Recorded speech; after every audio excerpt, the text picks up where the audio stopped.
Muni Shasane Kama Uttavadanye Sri Bahadra Vasamahanya Sawasidi Humo Maguru Vajradhara Suhumahati Muni Shahasane Kama Uttavadanye Sri Bahadra Vasamahanya Sawasidi Humo Maguru Vajradhara Sumahati Muni Shahasane Kama Uttavadanye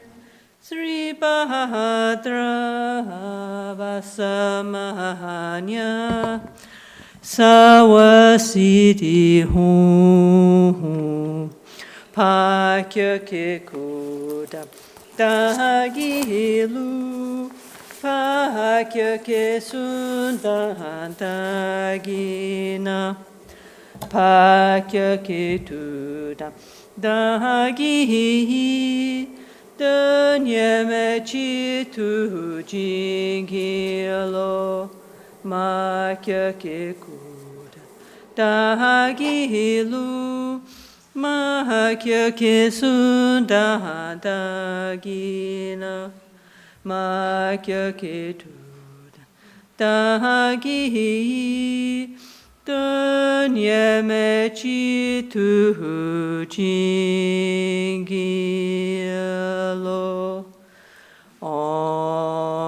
Muni Muni Mahamuni Shakya Munye Soha Muni Muni Mahamuni Shakya Munye Soha Muni Muni Mahamuni Shakya Munye Soha Maitreya Maitreya Maha Maitreya Arya Maitreya Soha Maitreya Maitreya Maha Maitreya Arya Maitreya Soha Ahum Karuna Karuna Maha Karuna Arya Karunaye Soha Ahum Karuna Karuna Maha Karuna Arya Karunaye Soha. Okay, hello everybody, good afternoon. This course I'm going to speak in English, so Luciana is kindly going to do simultaneous translation. So if you can't understand me, put the mettete le cuffie, you know. Sorry? Please put the headphones, yeah? If anybody cannot understand, no? Ok? Se c'è qualcuno che non mi capisce in inglese, per favore, mettete le cuffie, no? C'è Luciana, ok? Come là. Okay? Okay, so anyway, very, very happy Christmas, everybody. You know, hope you all had a very nice Christmas with your families, yeah? I just came back from England, from my family, so I hope you all had a nice time, yeah? So anyway, now we're going to, we come back to our Buddhist home, you know, and we're going to start to do a very beautiful practice together, which is called Lama Gansin Combined Tantric Self-Healing, okay, yeah?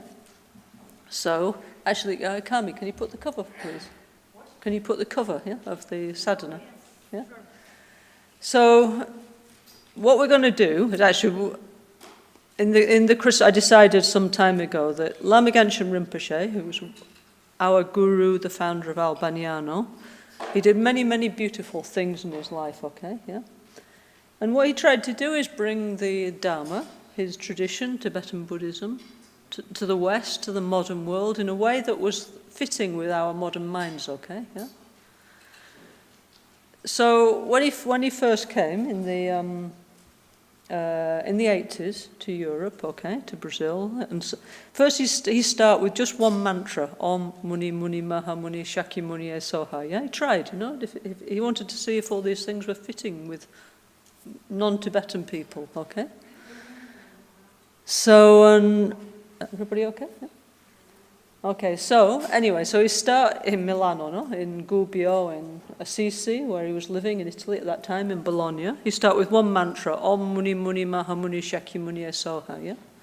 And actually for almost 10 years, he was going around in Italy, in Europe, in South America, around the world, and mainly what he was doing, he was a healer, yeah, okay? So, and he healed thousands and thousands of different people following the Tibetan tradition of Ayurveda, of Tibetan medicine, yeah? Combined with the different meditation methods, yeah? And with one mantra, Om Muni Muni Maha Muni Shakya Muni Soha, which is the mantra of Buddha Shakyamuni, okay, yeah? Okay. So Rinpoche always said that somehow, you know, of course, Buddha is, let's say, the main man of Buddhism. So if you just like Buddha Shakyamuni, that's perfectly okay. And you can achieve awakening, enlightenment, just by connecting with, of course, with the Buddha, yeah? But because of various, let's say, historical reasons, many forms of Buddhism came out, yes? And now we have, like, all this. All this is Tibetan Buddhism. So it's a bit like, how to say, yeah? If you go to a pharmacy, there's many, many different medicines, aren't there, on the shelves, yeah? So all these holy Buddhas, yeah? Each one helps us in a different way emotionally, helps us to awaken a different part of our personality, okay? So, for 10 years, Lama Gansin was going around. They used to call him the singing Lama, and he would do Om Muni Muni Maha Muni Shakya Muni Soha, and various other mantras, okay? And 4 thoughts, yeah? May all beings have happiness and its causes. May all beings be free from suffering and its causes. May all beings never be separated from the great happiness that is beyond all misery. May all beings dwell in equanimity, unaffected by attraction to dear ones and aversion to others. Yeah, okay? So he had a little, when people came to see him, Rinpoche, I'm stressed, I'm anxious, I have a stomach ache, I have headache, I have cancer, whatever was the matter with them, no? So he would give them some treatments, some Tibetan medicine, and also these 4 thoughts to meditate on, and one mantra, Om Muni Muni Maha Muni Shakyamuni E Soha, yeah?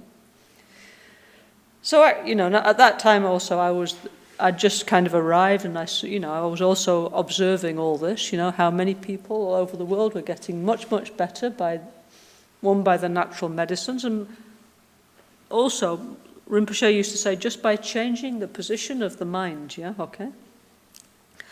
Lama Gansin, he used to say that actually, we have everything, yeah? If we just did something to change our minds emotionally, he said, forget Shambhala in the future, we're already in Shambhala, yeah? But we don't see it. Our minds is full of, like, dissatisfaction, suffering, jealousy, all kinds of things, no? Unnecessary things. So we're never happy. Anyway, we've all just come back from Christmas. So we see, no? Like this, the life's like that, isn't it? People's minds, they're like dissatisfied, no matter what Christmas present you give, it's not quite enough, Whatever is for Christmas dinner, oh yes, honey, we had that, So anyway, the human mind's like this one, yeah? So Lama Gansin, he used to say, all we need to do is change the position of our mind, and it's not difficult, okay? Everybody can do it, but we just need to understand that we can, and then make a little movement of the mind, and then we'll all be much happier, much healthier, yeah? So anyway, so I saw from actually several years him doing that, okay? And then one day in 1990, he went to Borobudur. Okay, that's not exactly what Borobudur looked. Borobudur is a very important Buddhist temple in Indonesia, okay? And it's the last great Buddhist monument that remains that's not destroyed, yeah, from the ancient times, yeah, apart from Bodh Gaya, yeah, and apart from Swayambhu and Bodhanath, yeah. So he went there. He'd already been there a few times with some of his Malaysian friends, okay? They took him there. And then he came back and he said, you know what, I had a very important experience. I asked all the Buddhas for permission to share my tradition with everybody, yeah? So then, can we shut the door, please? So then, what he did, he came back and he started with what we now call NgalSo Tantric Self-Healing, yeah, okay? Which is what's represented here in our Temple of Heaven on Earth. We can see, no? On the panels and on our beautiful statues, we have 5 male Buddhas they represent transforming our 5 disturbing emotions: jealousy, materialism, anger, dissatisfaction, and closed-mindedness, transforming these 5 disturbing emotions into 5 wisdoms, 5 pure minds, So instead of fear and jealousy, we're happy. We've just been with the families, no? So for example, this is a very good thing to do when you're with your family, no? Always rejoice, your brother, your sister, this one and that one. May you be well, may you be happy, Okay, maybe you have a much better car than me, but I'm so happy for you, So always to have that rejoicing mind, So this is the Amoga Siddhi wisdom, Okay. So all these things is not something very far away, okay? It's something like super practical that will make our quality of life much, much better. It'll make our family life better, our relationships better, our work better. So, okay, this looks a bit far away, no? If you come here for the first time, but inside of all this is something so useful for our modern daily lives, okay? So, the Green Buddha, Amoga Siddhi, is transforming our fear, our jealousy, into rejoicing. So we genuinely feel happy with what our friend has, what our neighbour has, what our brother and sister has. Okay, it's better than me, but good for them, okay? Why not, okay? The Yellow Buddha, Ratnasambhava, he's about dealing with all the issues we have around money, which is a lot, okay? Our fears about, I haven't got too much, I'm afraid, or maybe I've got too much and then I feel arrogant. Who knows, But anyway, all those emotions we have around money, about material possessions, Ratnasambhava transforms them into this mind of abundance, of sharing. This idea that there's everybody's my brother and sister, Not just my own small little family like at Christmas, And anyway, so it's to see the world in a different way, how we see others, how we see resources, and have a more generous heart, actually, a generous mind. That's why Ratnasambhava is the gesture is this, the open heart, the open hand, okay, Okay, then we have, you can't see Akshobhya, the blue one, but anyway. Akshobhya is about our feelings of frustration and anger, transforming those feelings, Into what? Into feelings of patience, into feelings of peace, also acceptance, because many times we get annoyed with people, Like our brother, sister, our family, our colleagues, and where are we going to put those emotions, okay? So Akshobhya is not to have that kind of nervous, angry mind, but it's okay, So it's to develop patience, to develop tolerance, And not for our mind to be so weak, so easily disturbed. Because anger comes up because our ego feels threatened, doesn't it, in some way or another, So also all this is very, very useful, for everyday life, Then Amitabha here, the red Buddha. It's it's never enough, is it? Okay. Never. If you have I don't know. If you have, I don't know, what do you have? Like a BMW, then you need a Porsche, and so it goes on. Never. People's minds are incredible, never satisfied. But no, so we cannot buy satisfaction, because if we could, many people would be happy, but they're definitely not. This is the suffering of Christmas, isn't it? We buy many presents for all our relatives to try and make them happy, and still they're not happy, Yeah, it's true. Then you think, oof, So anyway, we cannot exactly change the others, but we can change our own mind, okay, So what we need to do is we need to become satisfied. We need to, not be grasping at things all the time. If only I had that, I'd be happy, So the Buddhist approach is we try and change ourselves, and then maybe the people around us, they might get some positive influence, but we don't go around saying, you should do this, that's not part of Buddhism, you should do this, you should do that. But it doesn't work, okay? Then the white Buddha, Vairocana, he's about our closed-mindedness, okay? This is actually something I think most people, they don't even realize that they have, yeah? You just think, I'm okay, no? Yeah. So, closed-mindedness, ignorance, there's so many different levels, like, I don't know, socially, culturally. And then, of course, we have these very high levels, like the nature of reality and so on, yeah? But before we get to that one, there's many levels of, yeah, we need to stop being closed-minded. That's Vairocana, he has the mirror-like wisdom. He just sees everything clearly and purely and peacefully, yeah? So anyway, Lama Gansin came back from Indonesia, came back to Milano, to accompany Lama Gansin, and then he started to synthesize, his the essence of the Tibetan tradition from his monastery. So his monastery was like Tashi Lumpo Monastery in Tibet, like Sera Monastery, Somehow his guru Song Rinpoche was from Ganden. Anyway, a very beautiful, amazing, living, powerful spiritual tradition. He started to synthesize all this in a way that was, let's say, more fitting for the majority of Western people. Now, of course, if you like to do all the Tibetan things, we also have all that here. Extremely welcome. But he liked to give like a door into, let's say, into all that. A way that was fitting. Okay, for us. So then, come back and he start to share the self-healing practice. Have you all seen self-healing? Has anybody not seen self-healing? Good. So everybody's had a go at self-healing. Good. So, okay, you know what I'm talking about, Okay. So, Lama Gansin, he came back and he started to share the self-healing, which is a very powerful method of transforming the emotions of the mind. It's a very powerful method of healing, okay? And you don't have to be a Buddhist to do it. Anybody can do it, okay? So we start with that, and then, I was his assistant, so we go all out and together with many, many friends, not just me and him. Rinpoche always went with many people everywhere, okay? If he said, I'm coming to your house for lunch, you say, yes.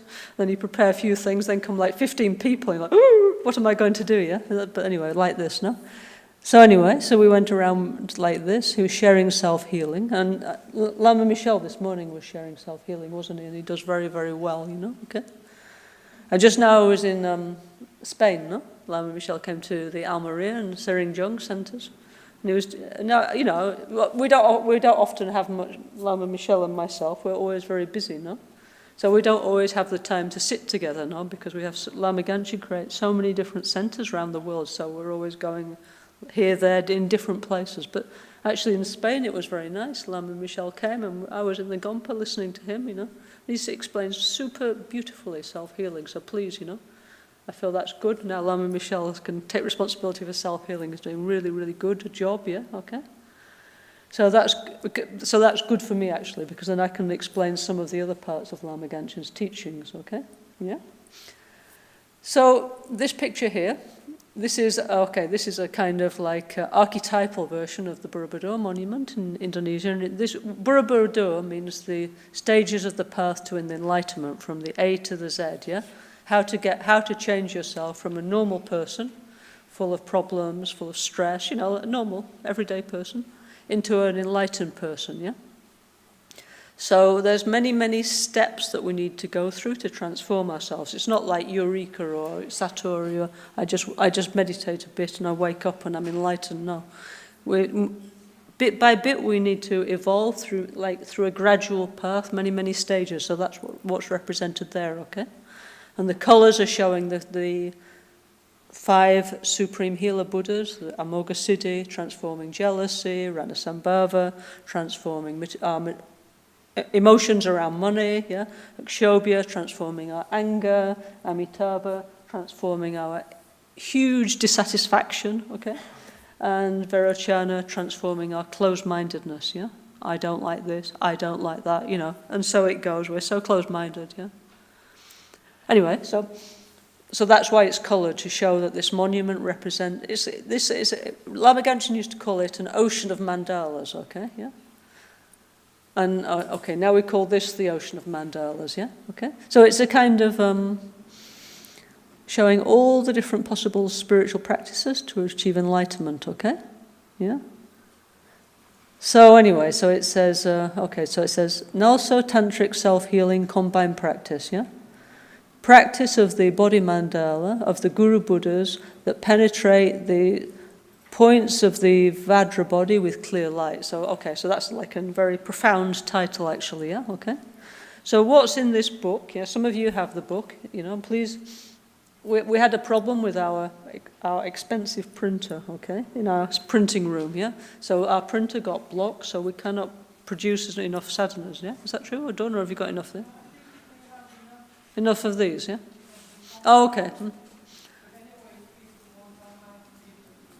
Okay. Could you please lend me one, by the way? Can I borrow one for today? So anyway, we have this sadhana. Please, if you don't have one, get one. It's really, really important to actually have the book. I think there's also a PDF available, okay? As long as you promise not to share it beyond yourself, yeah? Okay. Why? Because it's copyrighted to our centre, yeah? So we'd prefer if you don't do that, yeah? Okay. But anyway, so please, this booklet, yeah? This somehow, okay, it's a synthesis of what Lama Gansin did over many, many years. So, and somehow we can say it's the basis of an important part of our teachings here in Albagnano, yeah? So this is kind of like showing what, over the years, what Lama Gansin did actually, yeah? Okay. So it starts with self-healing, make peace with the environment, and then the practices that over the years he gradually shared with us, his way of doing things, okay? His very special, unique way of helping us to connect with things that, honestly speaking, are not easy for people to connect with, yeah, okay? Like all this is really beautiful, and we like, and we try, and we come here and everything, but then we go home and, oh no, and now I'm busy, you know? I've got to go shopping. I've got to work, you know. How am I going to do all this? So Lama Gansin made a way that we could combine our families, our jobs, our work, going shopping, etc., watching the TV, whatever we do, yeah, going to the gym, with spiritual practice, okay? Because, anyway,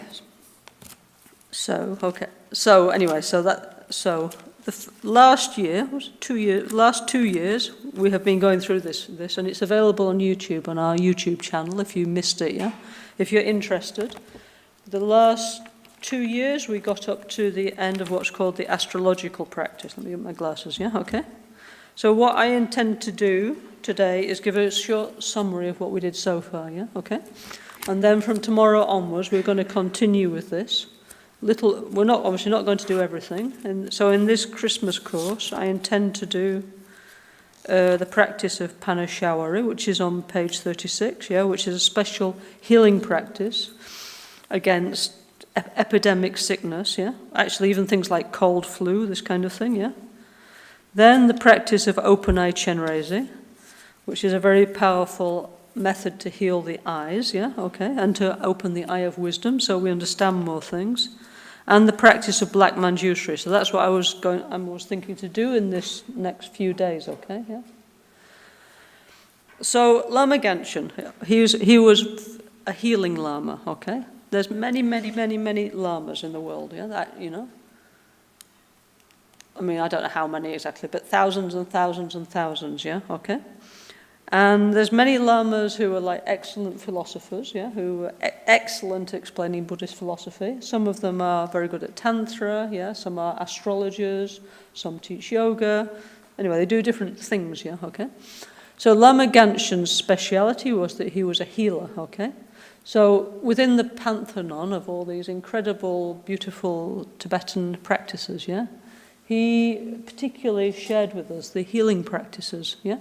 And he said, you know, like, when he was invited to the West, he said, actually, you know, I don't need to go and teach because already there's full of great Lamas, you know? So I don't need to come and explain to you Lam Rim and Lojong and Shantideva and all this kind of stuff, yeah? because already there's plenty of wonderful lamas doing this job, okay? But he said, what I'd like to do, if I come to the West, when he was being invited, he said, what I'd like to do is to share with people the healing side of Buddhism, yeah, okay? Because he said that this does exist, and I'd like to share, I'd like to help people. And he said also, I'd like to share with people the power of the Dharma, you know? Because I think, you know, we're in a very, how do you say, like, a society is instantaneous gratification, right, yeah? So basically it's like we want a result quickly. Like, for example, if I have a headache, and if I take a pill and it doesn't work, oh, this is rubbish, yeah? Our minds are like this. We don't think, oh, maybe if I take like some natural medicine and it takes 3 or 6 months and then it changes the underlying cause, it would be much better. We just think, no, it has to work now, yeah? And we're like programmed more or less in this kind of mentality, no? That we want it now, yeah? Okay. So, when we come to practice Buddhism, yeah?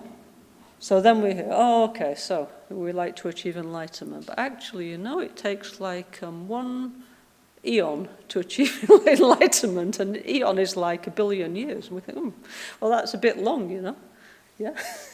And then they say, oh, no, it's okay, because actually, you know, in Tantra, if you're very good at it, in 1 short lifetime you can achieve enlightenment. We think, that's a bit long, no?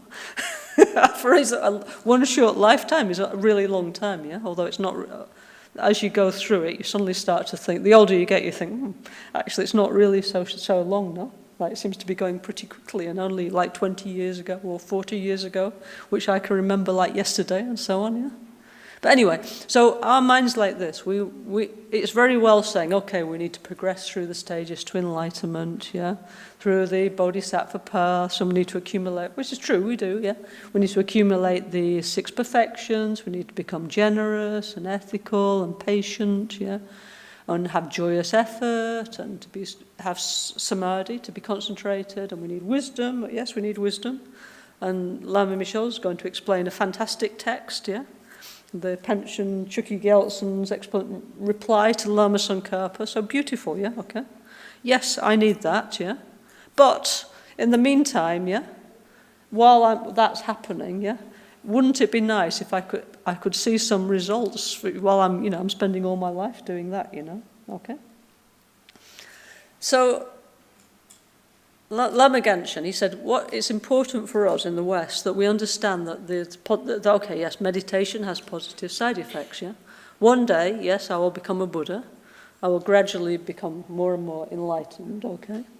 So I'll become nicer and so on. I'll become more peaceful, although it's always difficult to see yourself, isn't it? So we always think, oh, I've been meditating for 10 years, or you know, okay. So, or 20 years, or 40 years, or whatever, anyway. So he said what we really need is to understand that spiritual practice has positive side effects, like the quality of our life gets better, we are happier, we are healthier, yeah?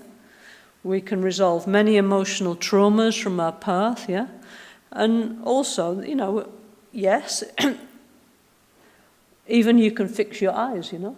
Yeah? It's amazing, you know? There's so many interesting, beautiful practices, yeah? So we actually need to try these things. I mean, also Lord Buddha said, you don't need to believe, don't believe me, yeah? But you need to, he said, if you go in a jeweler's, no? And you want to buy, I don't know, like a big gold bracelet or something, let's say, for your beloved one or even for yourself, yeah? Yeah?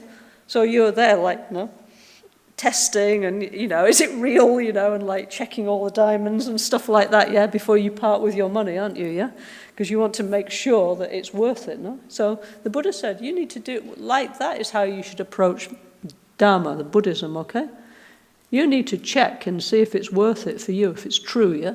So you need to be there, is this working, is this pure, is this good, yeah? And if you find that it's good for you, then please practice, yeah? But absolutely, you don't need to believe things just because somebody's telling you. And this is one, let's say, this is the dogma, the anti-dogma of Buddhism. That you shouldn't believe anybody, but you should try and develop faith based on your own experience, yeah? But obviously, okay, first we need to have a little interest, you know, in the, you know, and then we need to try, and then we can see if it's true or not, yeah? So let's have an open mind, and then we try, and then we see, no? I mean, for me personally, I always felt it was like super true and super beneficial. That's why I'm here, obviously, you know. because I saw the truth in all these things, okay? And I hope you will too, and I hope you find it beneficial, okay? So anyway, there's many, many positive side effects of meditation. So in the last, let's say, 35 years since I've been hanging around with Tibetan lamas, okay? This has become much more like commonplace, this idea that, like mindfulness, mindfulness helps you to overcome your stress, helps you overcome your anxiety. Now we have a whole mindfulness industry, which is good, because it's helping people to deal with their emotions. So it's kind of like Buddhism without Buddhism, but it's the techniques of Buddhism, which is very wonderful. We're not attached to Buddhism copyright, we just want people to be happy, And Lama Gansin, he always said, any part of our teachings, if it's beneficial for you, please use it. And take what you want and use, okay? So, like some of our friends, they also did this. They made, the mindfulness consultants. How wonderful, And recently, in the past 2 decades, there's been many studies in universities showing that, many times in the past, people came with like, what do you call them, like sensors to put on your head, and so on, who are from different universities, like, for example, to Lama Gansin and so on, Lama Michel, the monks and so on, testing, is it true, is there actually a physiological improvement if you meditate, okay, and they tested them and many others, and the modern consensus is yes, actually it works, you feel better, you're healthier, you're less stressed, there's lots and loads, and your blood pressure is less, So basically your health massively improves, you live longer. And they have this thing called, what do you call them, telomeres? On the end of your cells they have this part, And when this kind of degenerates, it's a sign of aging. So now, I don't know, don't ask me how, but anyway, they've discovered that people who meditate, the ends of their cells, the bits that show how old you are, they are younger, So anti-aging, Save loads of money on face cream, do meditation, That's true, So anyway, Lama Gansin, he understood that some bits of his tradition was very far away from the modern post-industrial mind, okay, So he said, look, if you meditate, you will feel better, you'll be happier, you won't be so anxious, your relationship will improve, You will digest better, you will sleep better, you will be younger, you won't need to spend so much money on face cream and so on, So he shared a lot, and he really shared the healing side of Buddhism. So this is an important thing of what we do here in Albagnano, in our NgalSo centers, So obviously he didn't share it all at once, So this is a kind of synthesis of like Lama Gansin's work in the West, and not just the West, in the modern world, from Asia to South America to Australia, everywhere, over around 20 years of going around teaching, okay? And so all these different practices in here, he brought out gradually, okay? So it wasn't like, it wasn't like, okay, here's the book, just go and do it. No, we started with Om Muni Muni Maha Muni Shakya Muni Soha, okay? So my first friends, their first retreat was half hour saying Om Muni Muni Maha Muni Shakya Muni Soha, and they found this incredibly difficult, and after 25 mantras were almost having a nervous breakdown and so on, So difficult, so hard and so on, But then, okay, things evolved, And like I say, Rinpoche introduced this 4 limitless thoughts. So the idea was that, let's say I have a headache, okay? I have a migraine, Then I go, oh, please, Rinpoche, yes, can you help me? Yes. Okay, so maybe you need to drink less coffee, maybe you need to, I don't know, maybe less fizzy water, I don't know. I used to tell people things about their diet, Maybe you need to be more peaceful, maybe you need to say Om Muni Muni, and this. So then, everybody in the world who has a migraine, you need to think, may they be well, may they be happy, May they not suffer, May everybody have the highest state of peace, which we call nirvana, which means no more suffering. So nirvana means, look, if you don't have any more suffering, what do you have? It means you're happy, no? You're peaceful, So no matter what happens, life is a bit of a mixed bag, isn't it? We come into this life with our own karma, but we don't know what we brought with us, and then gradually we create the condition and our life reveals itself, yeah? So sometimes very nice things happen, woohoo, and sometimes awful things happen, but whatever happens, we need to be peaceful, we need to be happy, yeah? So Rinpoche used to explain like we're swimming in the sea of samsara, not like the Mediterranean Sea, more like in Portugal, with big waves, yeah, okay? Mediterranean's okay, very flat. So if we were swimming in a Mediterranean Sea of samsara, it would be basically okay, but we're not. We're swimming in a sea with big waves, yeah, huge waves, yeah? So he always said we need to become a good samsara swimmer, yeah? So whatever is happening, good or bad, sad or joyful, we need to be happy, we need to be peaceful, yeah?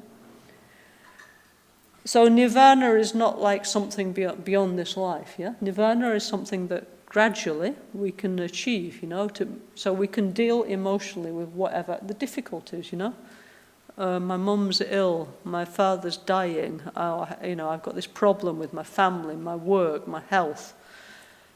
The world is like this, and I'm miserable. So how to deal with all this, okay? So Buddhism gives us Rinpoche used to say, many wisdom key to transform how we deal with our emotions.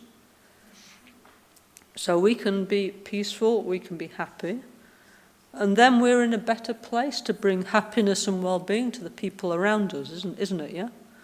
Our friend, our family, and so on. Like I was saying before, most of us just come back from Christmas, no, yeah? So we got first-hand experience of this, of our family's emotions, no, okay? So if I'm in a bad mood, then I'm going to fight with all my family, yeah, okay? Yeah, or vice versa, yeah, okay, or dissatisfied or stressed. So if I can deal with my own mind, and I can be a kinder, more generous, more patient, accepting, tolerant person, then automatically my family feel a lot better, yeah, because I'm not putting all my emotional things onto them, yeah. So bit by bit, we try and become a healthier person emotionally, yeah, okay. And we try and make things better for the people around us. So in what we call Mahayana Buddhism, one is, okay, yes, I need to work on myself, I need to recognize my what's going on with me, my emotions, which is not easy because I don't really want to look at that, but I have to, yeah. And I need to gradually, if I'm an impatient person, figure out why and become patient and so on, yeah. And also, when I'm not meditating, when I'm not doing that, I need to get up and I need to help the other people, Life shouldn't be just about, I want a big house, yeah? I want loads of money, yeah? Because if you do, you will have, sorry to say, a very miserable life if that's the only thing you think about in your life, because you will never have the biggest house, you'll never have the most money, you will never be the most beautiful one, and you will be miserable. Yeah? And then you'll just spend sorry to say, but this is true, yeah?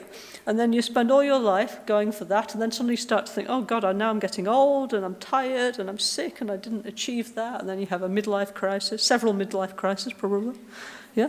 And that's how it will go, yeah? So better, okay, yes, we all live in this world, okay, but it seems to be okay if we're not totally driven to have all that, we just have it. The Buddhist idea is not like totally too much and not nothing, the middle way, okay, yeah?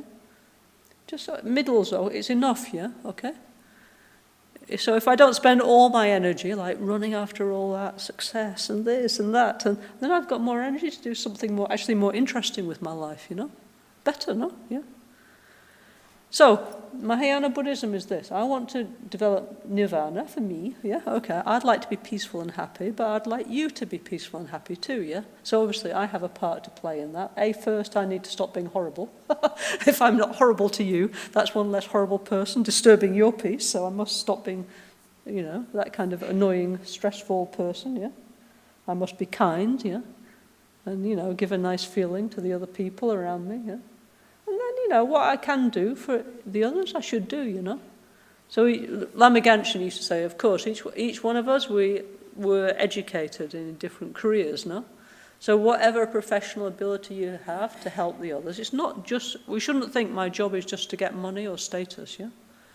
Because if like that, we'll just have heart attack, nervous breakdown, or then get, what do you call it, jubilado, you get retired, no? And then you lose your identity. I mean, this is what we see around us all the time, isn't it, yeah? So, I mean, this is why we come to Buddhism, isn't it? Because we think, that's what I thought when I was young, yeah? I was at the time I was at architecture school in London, okay, a very prestigious architecture school, okay? And I thought, well, I can be a rich and famous architect in London, yeah? And I can have nice clothes and a beautiful house and all this. I thought then I'm going to get old and die. I thought that's not enough for me, sorry, yeah? I thought, because even if I get this beautiful house and clothes, I'm going to lose it, right, yeah? Yeah? So I really thought, I was like 20 at the time, I thought, well, I don't know how long I've got, but just to get a beautiful house and lose it, and a beautiful car and lose it, and have a successful career, and then nobody will remember. I thought, this is not what I want for my life, yeah? So that's why actually personally I started to look around till I ended up here, yeah? I found Buddhism and I thought this was a great idea, and I thought, yes, it definitely works, this meditation. Definitely feel better meditating. I immediately was not miserable like before. I was not depressed like before. I thought, oh, meditation's really good. I think I'll do this, yeah? Okay? Anyway, that was me. But honestly, it's that. I think if we examine our life honestly, I think many of us would feel like that, But this is extremely threatening for people, I must say, who are very much grasping onto that worldview. But anyway, let me not digress. Yeah. So, 4 limitless thoughts. Yeah. Okay. So many people got better. Yeah. With these 4 limitless thoughts. So all the people in the world who have a migraine like me, may they get better, may they be happy, may they have peace, yeah? And one interesting thing that we found is we did some, not massive studies like the government, but we looked at groups of people who were doing this in different health centres in the West, okay? So they did like kind of trials, let's say. Some people, they just got like the medicine, yeah? And the other people, they got the medicine and the mantra of the Buddha, Om Muni Muni Maha Muni Shakya Muni Soha, and the may I be well, may I be happy, may everybody be free from suffering, yeah? May I not have huge attachment to my beloved ones, and may I not have strong aversion to the people that have annoyed me in some way. So the people who were doing that, they got better from the headache, the stomach ache, the whatever it was, much better than the people who just received the medicine, yeah? Which is very interesting, isn't it? Showing the healing power of meditation, yeah? Okay? So, based on seeing this for 10 years, Lama Gansin then gradually start to share his healing methods with us, yeah? Okay? So as I was saying, this is called the combined NgalSo Tantric Self-Healing, yeah? So, NgalSo, yeah? Okay, which is a very profound word. Okay, NgalSo in Tibetan means relax, yeah? Yeah? So, but in Tibetan it's something very much deeper than just the word relax, okay, yeah? Our idea of relax is, okay, I will watch football, I will go and sit on a beach, I'll drink a martini, I don't know, I'll do something like that, no? I'll walk in a mountain, I will go to bed, I don't know. I will do something that, our idea of relaxation is like consuming something or having an experience, right, yeah? Or I'm very tired, I need to recover my energy, yeah? So the Tibetan word NgalSo, relax, is much, much deeper. Ngal, yeah, the first part, it means suffering, yeah, pain and suffering, yeah? So it's like all the things that bring pain and suffering to ourselves and others. So it's the idea to let go of all the things that are making our life miserable, okay? Which actually is a huge list. So gradually, Lama Gansin used to say, like, for example, every cigarette less is self-healing, yeah?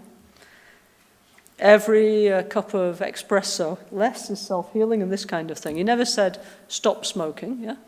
In fact, to Dawn, who sat here, he said, smoke more, didn't he, yeah? Didn't he say to you, you should smoke more?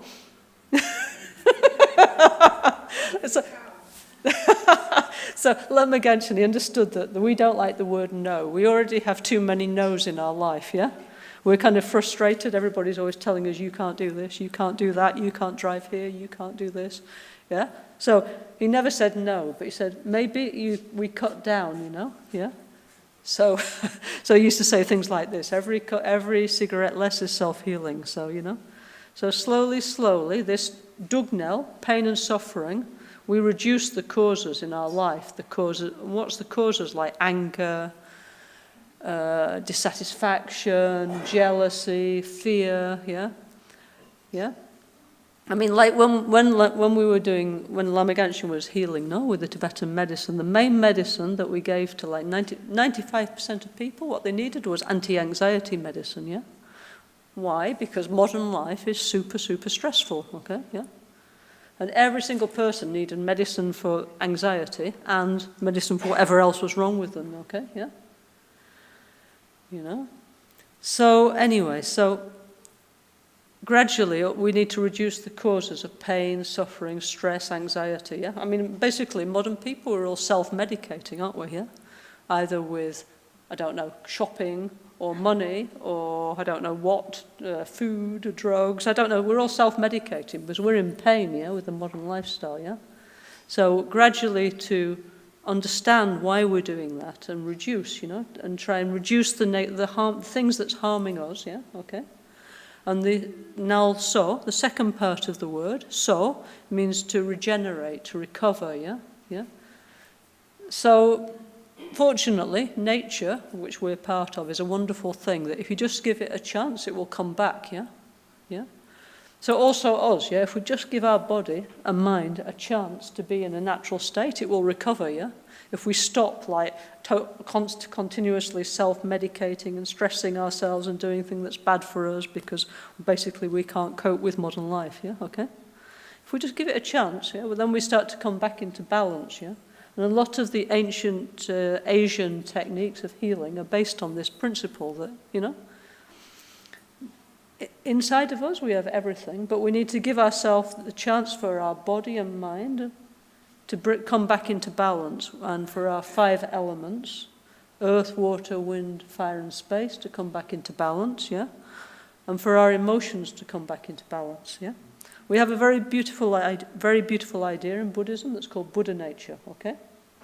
So, profoundly, we are very good, we're very pure, we're very positive, yeah, okay?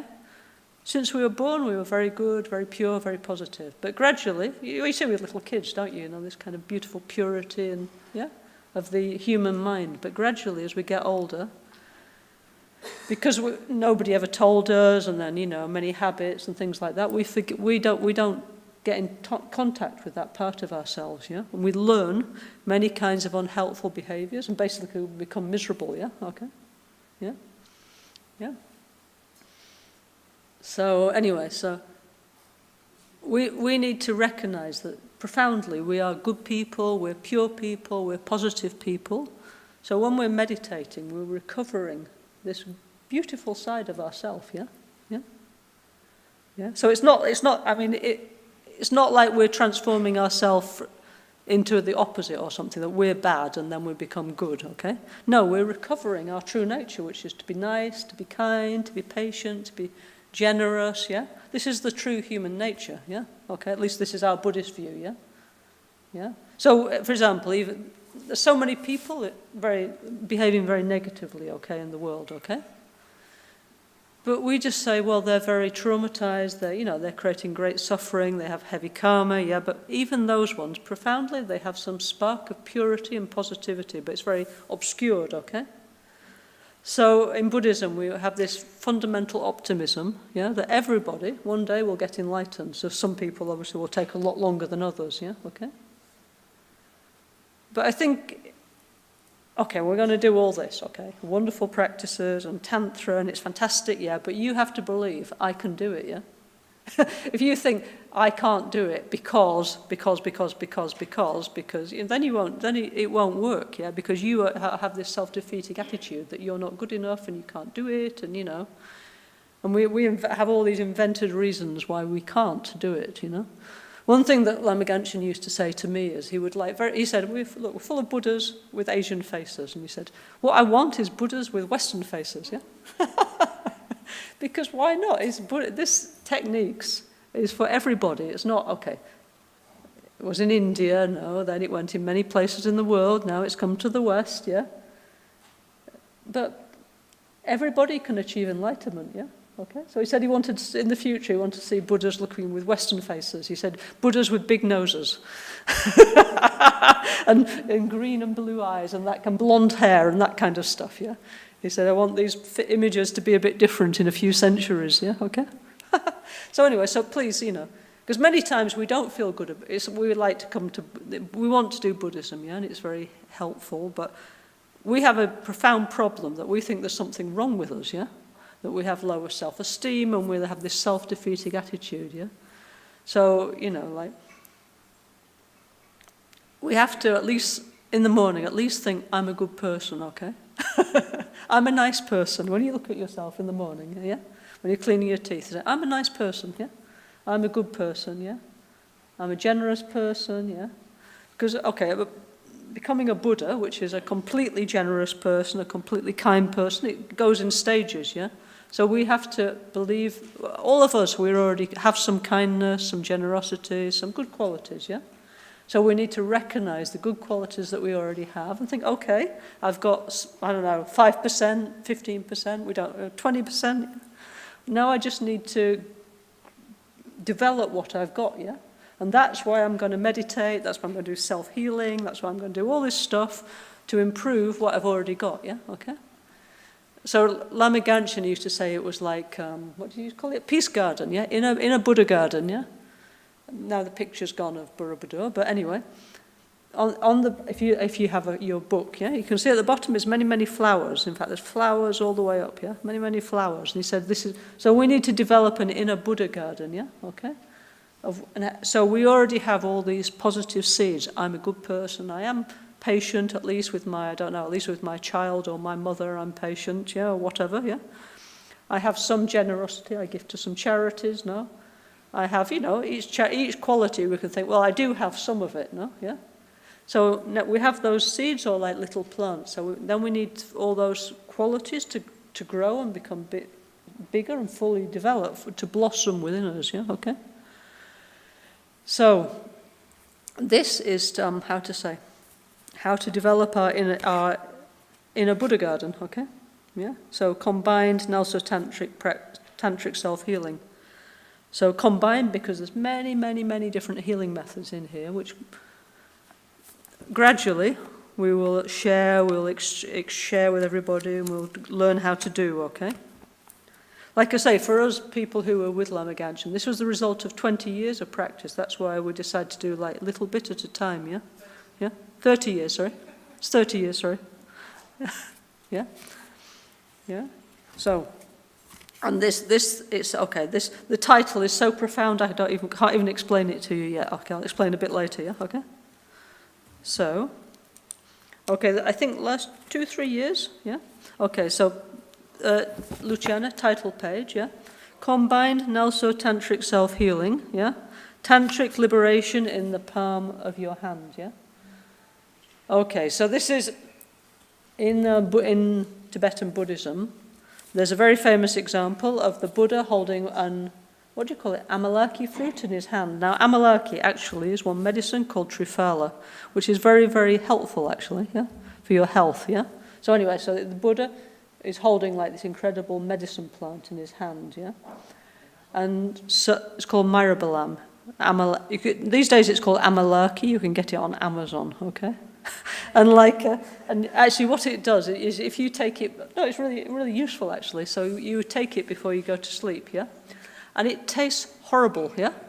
But this plant has got the essence of the 6 tastes, which is the essence of the 6 elements, yeah? And you keep on taking it till it tastes sweet, yeah? And in this process it heals all the elements of your body, yeah? Anyway, so ancient Ayurveda, yeah?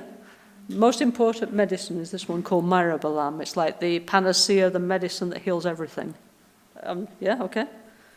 Still available if you're interested, yeah, okay. So anyway, so what we call the Lamrim, yeah, this graduated path to enlightenment teachings, it's like they say, it's like all the path is there, like holding this one medicine panacea in your hand, okay, yeah, yeah. So, when Amalaki, or Amla, yeah? Or Trifala, or Myrabalam, anyway, so all the same thing, yeah? So, when Lama Gansin, he created self-healing, okay? And then Lama Gansin's a reincarnated master, yeah, okay? That means it's many, many lifetimes. His job, let's say, his vocation, yeah, was to be a Lama, yeah? So many, many lives he returned again and again to share peace, to share healing, to share the Dharma with people, okay?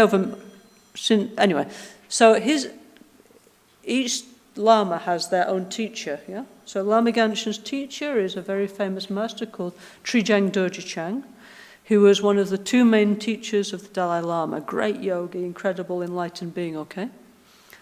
Whose picture is on that throne there, it's where the sun is, you see on the Gompa? Over there in the Gompa, you see the photo of the Lama there with the sunlight. That's Lama Gansin's guru, Trian Rinpoche.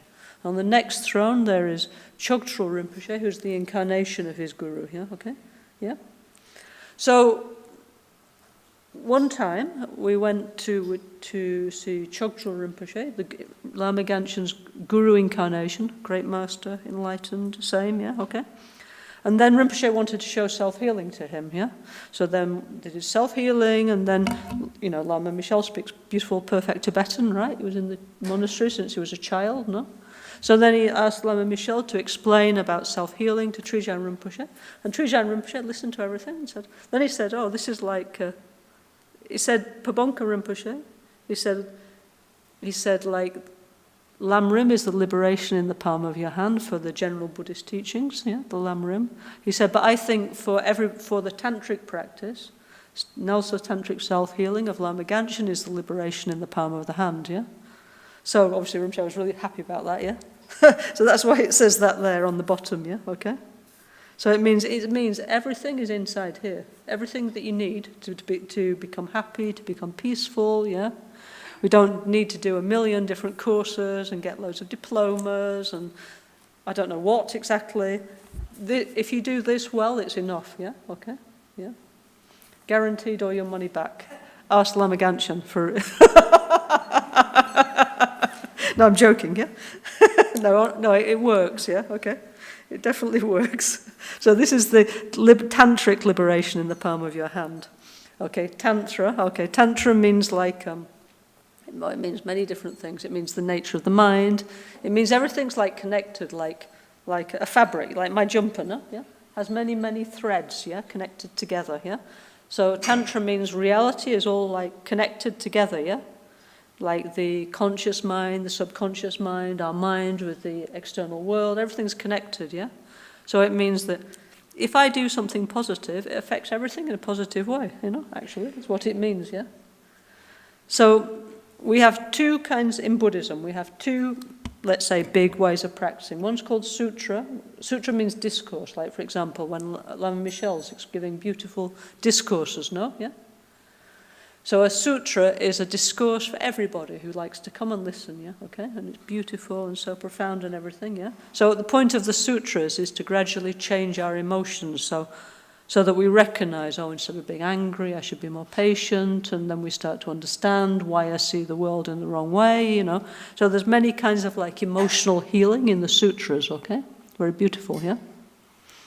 And that tradition goes back to the historical Buddha who used to talk to everybody he met, yeah, okay? Used to give a discourse, a sutra, yeah? And then we have something called Tantra, which is working with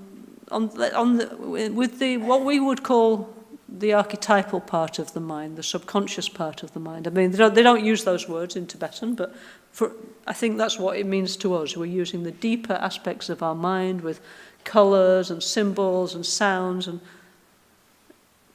we're not using so much the intellectual part of our mind, but nowadays we say right brain and left brain, don't we, yeah? Okay, we have like, the right brain is like the very like super rational and logical, and gets everything, and then we have the other side of the brain that's like emotional and is artistic, so we have two completely different sides of our brain, so The sutra is like the right brain part, yeah? And the tantra is like the left, or one side and the other, yeah? So obviously half a brain is no good, is it, yeah? If we only have half a brain, we're in trouble, yeah? So we need a whole brain, yeah? So we need sutra and tantra, yeah? And this is why we say we do the union of sutra and tantra, because we want to use our whole brain, not a half brain, yeah? Okay? And then, another thing Lama Gansin used to say is that, he said, which is what actually neuroscientists say, we don't use much of our brains, we only use 5 or 10% of our capacity, yeah? And so what we call enlightenment is gradually we're using more and more and more of our brain, actually, yeah? Yeah? So anyway, so we need to practice the union of sutra and tantra, and this is the tantric bit, okay? One friend was actually, I travel around a lot visiting different centres of our tradition, okay? Recently I was in Germany and one friend was telling me one story. I must admit, it made me laugh, so I'll tell you the story, yeah? So actually this German friend, yeah? He was looking in some magazine in Germany, yeah? And he saw advertised tantric retreat in Italy, yeah? Okay? So this tantric retreat was not like our tantric retreats, yeah? Okay? So it involved, getting nude and stuff like that, yeah? So anyway, so he went on this tantric retreat, yeah? And then, yeah, okay. So then on the way back, he saw TripAdvisor, and he saw, okay, Lago Maggiore, I think I'll stay there on the way back to Germany, yeah? And then by chance, he was going for a walk in the woods, and he came across here, It's like, wow, and then he come in here. And then he started to come to the classes, and he said, this is much better. And then he never left. And so, anyway, I'd just like to share that, because people have this misconception, right, yeah, okay? Tantra means transforming. I mean, look, what do we mostly do? We sleep and we go to work, yeah? Honestly, yeah? Maybe we surf the internet, we go shopping and we go cooking and we go to the bathrooms, what we mainly do, right, yeah? So, honestly speaking, that's what we need to transform into the path to enlightenment, right, yeah? Because Tantra is about transforming all aspects of your life. So if we examine what we do, we think, this is what I need to transform, Like 5 hours of scrolling on my phone and going in the car and having to go to work and going to the supermarket, yeah, sleeping, yeah, all these things. We need to do something with it to make it positive, okay, yeah? Okay, so anyway, Tantric Liberation in the Palm of Your Hand, yeah, by Lama Gansin, Peace Publications, yeah, okay. Okay, then there's an index with all different beautiful practices inside, yeah. So, have we been doing this for 2 or 3 years before? This Christmas course, yeah? 4th year, okay. Yeah. It's true, this book was the last practice. When we say book, this is called a sadhana, it's a way of enlightenment. This book, this meditation manual, was the last book of meditation manual that Lama Gansin made, yeah, before he passed away, yeah? Yeah, and he finished this in January 2020, just before, unfortunately, he passed away with COVID, yeah, okay? And he was like so happy, so delighted with this. He was really, really super happy, and he was saying, that's it. Now, don't touch. This is it, perfect, yeah, okay, yeah. Yeah. Yeah. Yes, he put many beautiful things in here, which is why now, before Rinpoche passed away, no? Every Christmas we used to do Kala Chakra Festival, which is also super beautiful. But actually, Rinpoche asked us to do this, okay, yeah? And maybe one day when we finish this, we go back to the Kala Chakra, yeah? When we've gone through all this. But this will take some time, yeah? So, okay, so first, okay, all this is, if you've missed all this, this is recorded on our YouTube channel, yeah? But first there was self-healing, but okay, that's okay. This is our main subject. Lama Michel's explaining it, I'm explaining it. We're full of explanation of this on YouTube, yeah, okay? Then, okay. Then there is, then it says Maha Anuttara Hayish Yoga Tantra practices, yeah, okay? Okay, so the self-healing and making peace with the environment, yeah, our 2 main practices. And then it starts with all these things like Guhya Samaja, Chakra Samvara, Vajrayogini, Yamantarka, Kala Chakra, yeah? So, all that is the essence of the spiritual practice of our Tibetan tradition, okay, yeah? When you look on YouTube or you see like real monks these days, yeah, not just on YouTube, you see them all chanting away. This is what they're doing, yeah? So they're methods to transform attachment, yeah, hatred, and ignorance, yeah? So the first one is Guhya Samaja, yeah? Okay, that's how to transform anger, basically, yeah? How do you? Then the second one is Chakra Samvara, how to transform unlimited dissatisfaction, yeah? Okay? Yeah? Yeah, into happiness, into joy, into blissful feelings, yeah? Okay? Then Yamantaka, Vajrayogini is also to transform. We have two of those because we have so much unlimited attachment and dissatisfaction. We need more than one practice for that, yeah? Then Yamantaka is transforming our ignorance, our unknowing, yeah? Okay? So these are our what we call three root disturbing emotions: anger, desire, and hatred, yeah?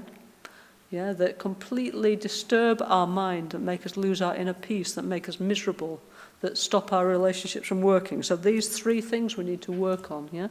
So that's why the three main meditation systems are these ones, okay? And then it says, okay, Kala Chakra, Wheel of Time. So that's very beautiful, extremely beautiful, and it's got many incredible things in it, like astrology, astronomy, medicine, yoga, healing. Huge subject, but we're not going to do that at the moment, okay? That's later, okay? Okay, so anyway, so in this book is showing like the essence of all the practice that you might do if you wanted to be a Gelugpa Buddhist, basically, okay? But obviously in a very short, accessible way, yeah?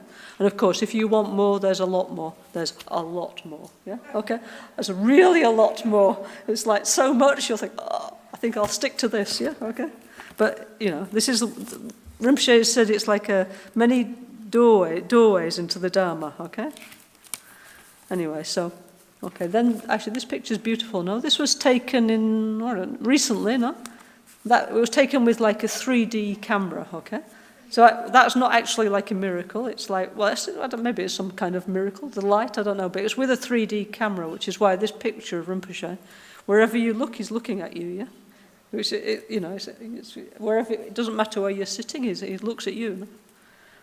And many times when we took photos of like lamas, they come like these rainbow lights, And some people, they say, oh no, it's just the camera. But it's not, I mean, like one time, one friend of mine who was a professional photographer, many, many years ago, he took a photo of one lama, yeah?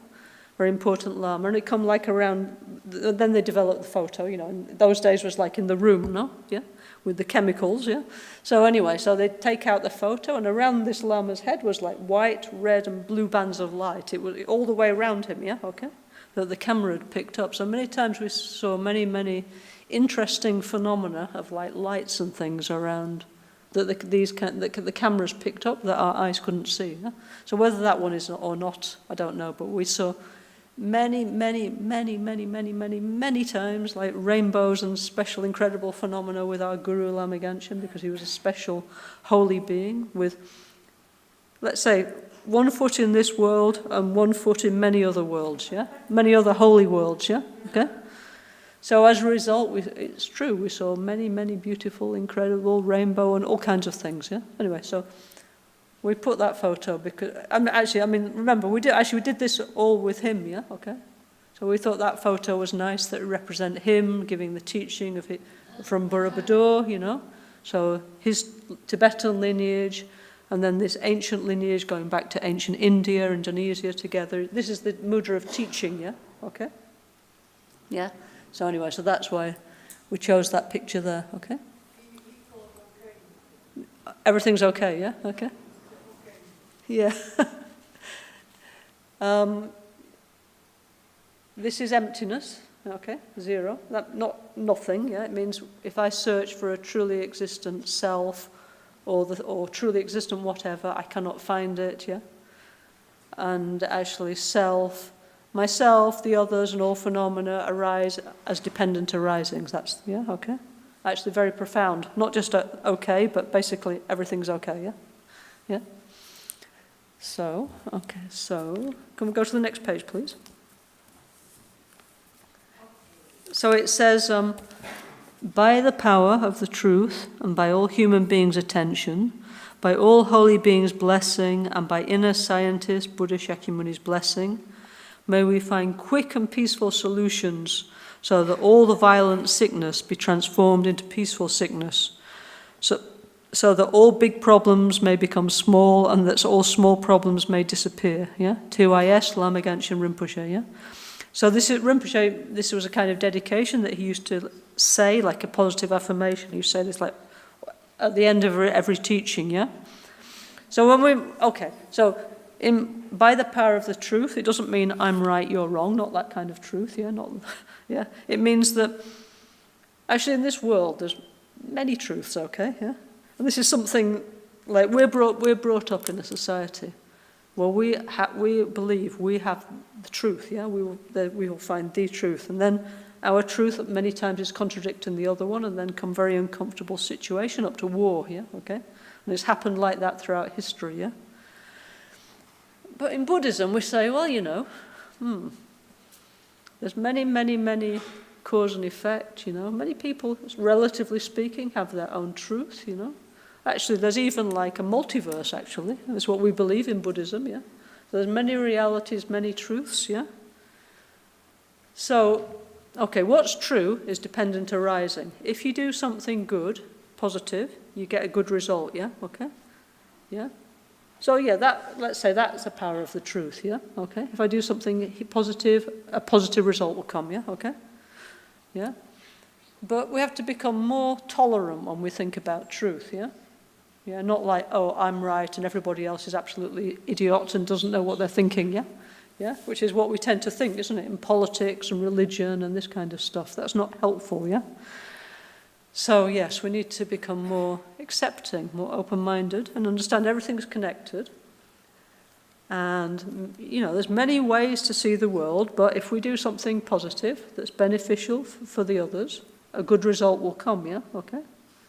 And the world can regenerate if we give it a chance, if we create the right conditions. So that's a positive power of the truth, isn't it? Yeah, okay? Okay, so by all human beings' attention, like, for example, fortunately, people are starting to wake up about the environment, yeah? Okay? 30 years ago, not so much, yeah? But at least we're putting our attention and then starting to think what we can do to heal the environment, no?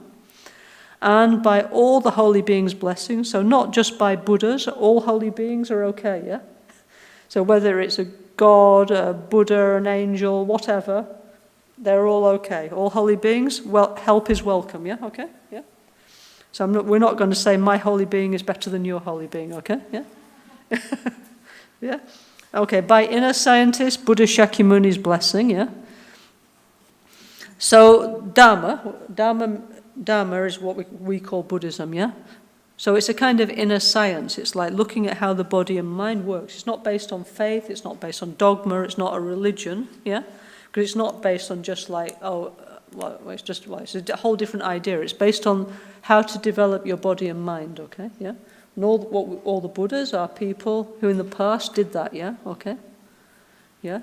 Like the Shakyamuni Buddha was a real person, Atisha was a real person, Lama Tsongkhapa was a real person, and so on and so on.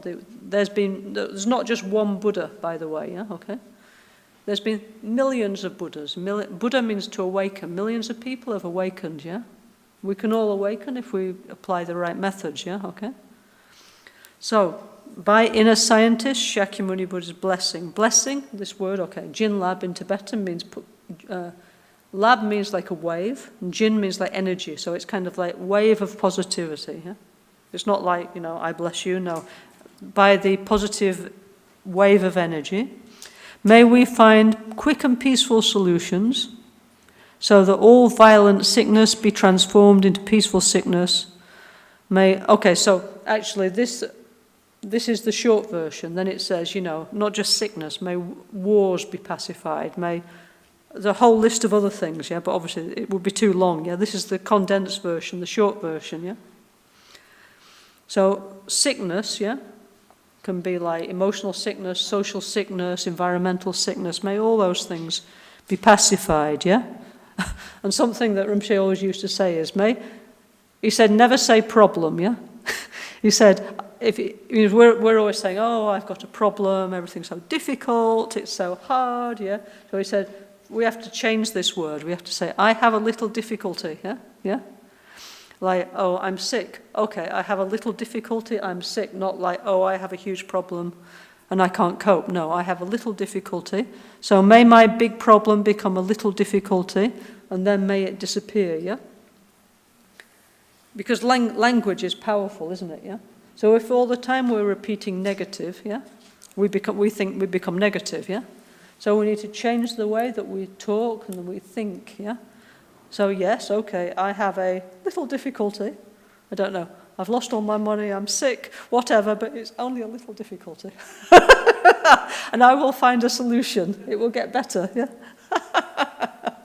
Like, for example, with cancer, no? Rinpoche, you know, like cancer is the big fear, isn't it? One of the big fears of our society, no?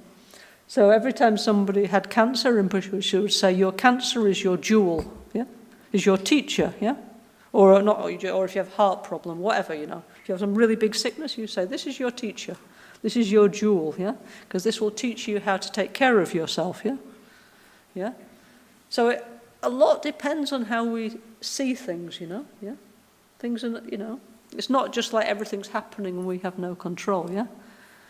So anyway, so please, at least after this Christmas course, if we can remember next time, you know, oh, my car's broken, oh, I have a little difficulty, my car is broken, not like, oh, I can't cope, it's terrible, no, it's okay, you know, it's just a little difficulty, yeah? So that's already is one step in the right direction, yeah? Towards being happier and healthier, yeah? So why we repeat things, this is not like praying, you know, it's not praying, yeah? What we're doing is we're repeating things, we're repeating positive things because we have to override the negative programming we've put into our own mind, yeah? Because if you just sit and listen to yourself all day long, it's like, blah, blah, blah, blah, blah. It's horrible, it's negative, and that person, all day long your mind's going like, and it's like, oh my God, you know, oh Buddha, you know, listen to myself, you know, my thoughts, this is, oh, I've got a problem. So we talk about mantras, yeah, we have this negative mantra going all day long, oh, everything is rubbish, everything is this, everything is that, you know, it's their fault, you did this. And this mantra is going on like, you know, all the time. So what we have to do is change this and put positive thoughts that, you know, like, may a big problem become a little difficulty and disappear. May everybody be happy, you know, everybody's nice, yeah? May everybody be free from suffering. So we repeat again and again positive affirmations until they become our thoughts, yeah, okay? So we're not praying, we're changing our negative thoughts, yeah, the NgalSo, yeah? Ngal means the negative, the dissatisfaction, the suffering, yeah, all day long, since you wake up, and even when you're dreaming, like, yeah? All that, yeah? That slowly is getting less, and we repeat again and again, may everybody be happy, until you start to think, may everybody be happy, yeah? So then the positive side of your mind is coming out, yeah? And it's amazing how if you actually wish people to be well, how they suddenly become nice to you, yeah? No? It's amazing, you know? It's like, we have Buddha nature, we are good, we're pure, we're positive, but we have this kind of overlay of negative news, negative information, maybe our mother, our grandmother, our father at school, who knows where. We got all this negative like mental habit, yeah, that just makes us miserable. So now it's like we have to let go of it, like chow chow, yeah, okay? So for this reason we repeat again and again until the positive, the beautiful, the true part of our mind manifests, yeah? Oh, actually, I am a nice person. Yeah, I am a good person, yeah, okay? So that's why we do that, yeah? We're not praying. We're not saying, okay, if I do this, you know, it's not like this, yeah? We're trying to embody the best qualities of a person, yeah? Buddha was a person, yeah? He was a human being, yeah? Who fully awakened, yeah? All Buddhas were people who awakened, yeah? We can awaken too if we change the way we think, yeah? If we take care of our emotions, yeah? Okay? Okay? So that's what's there, yeah? Then, okay, there's a beautiful picture of Rinpoche, Lama Gansin, in Borobudur in Indonesia. Then there's the author's preface, which, okay, we already read that. I'm not going to go, I haven't got time to go through everything today, yeah? Yeah? But okay, and all this, if you're interested, if you look on our YouTube channel, yeah? It's all recorded, yeah, in English and Italian, yeah? So now we'll just review a little bit what we did in the past few years, and then tomorrow we'll start with where we were, yeah, okay? Okay, then there's a picture of the Borobudur mandala, which actually, if you're in here, just look on the roof. It's the same mandala, this one. Yeah? This is called a mandala, yeah? A mandala is a Sanskrit word which means a sacred space, yeah? So a mandala is a map of a completely healthy person's mind, yeah? Okay? So the colours are showing it's like, okay, it's a map and it's showing what an emotionally balanced person looks like, yeah? Okay? So there, in the centre, the white bit, could you please shift the, Kami, can you shift to the next page, please? There's that one, yeah? Okay. So the one with the mandala, yeah? So, okay, this is a mandala, yeah? So in the white bit in the middle, white means peace, yeah? Okay? So our fundamental, basic idea should be peace, non-violence, ahimsa, yeah? Okay? May I have inner peace, may you have inner peace, may the environment have inner peace, may everybody be peaceful, okay? Yeah? The main thing of Buddhism is non-violence, right, yeah? Everything else develops from that, yeah? Okay, and also it's true, no? If we have peace, then we could have space to develop many other things, and if we don't have peace, then we don't have anything, do we, yeah? As unfortunately we can see in many of the things happening in the world, no? Okay, but if we have peace as the main energy, yeah? And Lama Gansin was always saying, okay, the United Nations says peace is the absence of war, but he said that's not enough, no?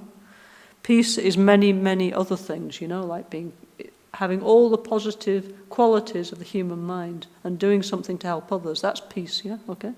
It's not just somebody not attacking you. That's not enough, yeah? Okay?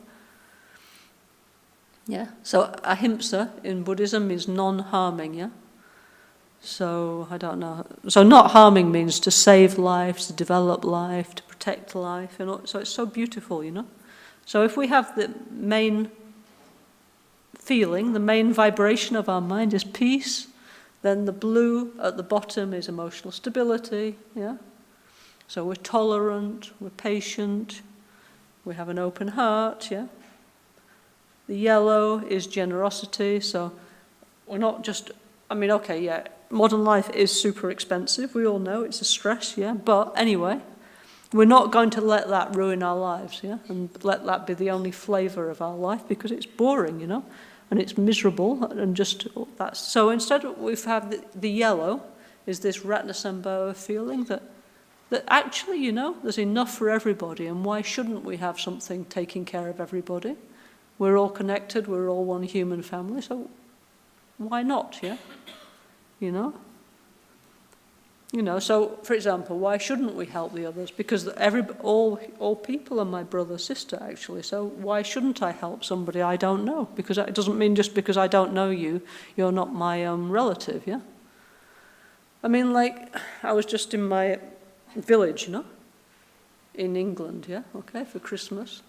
And I was looking at a lot of people, I was thinking, you are my relative, but I just don't know you because, you know, okay, so this is typical also in Italy, isn't it, in the villages. We have many, many more relatives than we think we do. Just, okay, we don't send Christmas cards, you know. So why shouldn't I be nice to people I meet, you know? Yeah. You know, now there's the famous 5 degrees of separation, isn't there? Yeah, but we are much more, I was thinking to do that ancestry test, actually. I want to know, you know, what proportion of, I don't know, Neanderthal and Viking and whatever I am, you know. Because we're all much, much more connected than we think we are, you know. You know, so the Mahayana attitude is like, everybody is my brother, is my sister, yeah? Maybe I forgot your name, but anyway, you are my brother, you are my sister, yeah? So, okay, I will do whatever I can. Obviously, there's a lot of you, but I will do whatever I can to make your life better, yeah? Okay? I mean, obviously, some people we're more close to, so we have more immediate way to help, but generally speaking, why not wish everybody well? Isn't it much better, you know? That everybody should have a nice life, you know? What is wrong with that, you know? Nothing, yeah? Okay, so anyway, so the yellow is emotional generosity, yeah? Yeah? Red is the feeling of contentment. You know what? I actually do have enough. I do have enough iPads. I do have enough cars and shoes and clothes and whatever, yeah? I have enough, yeah? Yeah? Not all this continuous, oh, no, it's January, I need to go to the sales, you know? You know, because it's like we haven't got any space left in our houses, no? Yeah, we're so full of things that we've bought to try and make ourselves happy, yeah? So anyway, instead of like having this incessant dissatisfaction, more, it's okay. I'm content, I've got enough, you know. Lama Gansin used to say, I'm